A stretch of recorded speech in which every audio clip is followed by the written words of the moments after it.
കുടലിനെ നമ്മൾ വിശേഷിപ്പിക്കുന്നത് നമ്മുടെ സെക്കൻഡ് ബ്രെയിൻ എന്നാണ്. കുടൽ നമ്മുടെ രണ്ടാമത്തെ തലച്ചോറാണ്. എന്തുകൊണ്ടാണ് അങ്ങനെ വിശേഷിപ്പിക്കുന്നതെന്ന് അറിയോ? നമ്മുടെ സന്തോഷത്തിന്റെ ഹോർമോണായിട്ടുള്ള സെറോട്ടോണിൻ ഏറ്റവും കൂടുതൽ ശേഖരിക്കപ്പെട്ടിട്ടുള്ളത് നമ്മുടെ ഗട്ടിലാണ്, കുടലിലാണ്. അതുപോലെ തന്നെ ഒരു ബ്രെയിൻ ഗട്ട് ആക്സിസ് എന്ന് പറയുന്ന ഒരു സംഗതിയുണ്ട്. നമ്മുടെ തലച്ചോറിനെയും കുടലിനെയും തമ്മിൽ ബന്ധിപ്പിക്കുന്ന ഒരു പാത്വേ, ഒരു ആക്സിസ്.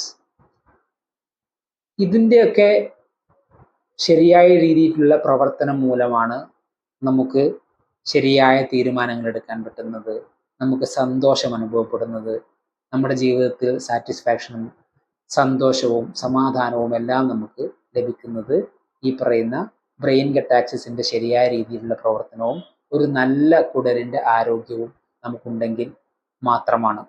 നമുക്കറിയാലോ, when in doubt you follow your gut എന്നാണ് പറയുക. നിങ്ങൾ എന്തെങ്കിലും ഒരു കാര്യത്തിൽ ശങ്കിച്ച് നിൽക്കുകയാണെങ്കിൽ, ആശങ്കപ്പെട്ട് നിൽക്കുകയാണെങ്കിൽ, നിങ്ങൾ നിങ്ങളുടെ വയറിനെ നോക്കുക, നിങ്ങളുടെ കുടലിനെ നോക്കുക എന്നതാണ്. നമ്മുടെ വയറ് ശരിയല്ലാത്ത ഒരു അവസരത്തിൽ ഒരു കാര്യം ചെയ്യാനായിട്ടോ എവിടെയെങ്കിലും പോകാനായിട്ടോ മുതിരാതിരിക്കുക എന്നൊക്കെ നമ്മൾ പഴയ കാലങ്ങളായി പറഞ്ഞു വരുന്ന ഒരു ശീലമാണ്. അപ്പം അതൊക്കെ സൂചിപ്പിക്കുന്നത് നമ്മുടെ മാനസികാരോഗ്യത്തിന്, ശാരീരികാരോഗ്യത്തിന് മെച്ചപ്പെട്ട ഒരു ജീവിതം ഉണ്ടാകുന്നതിന് നമ്മുടെ കുടലിൻ്റെ ആരോഗ്യം വളരെ മെച്ചപ്പെട്ടതായിരിക്കുക എന്നുള്ളത് വളരെ പ്രധാനപ്പെട്ട ഒരു കാര്യമാണ്. Thank you.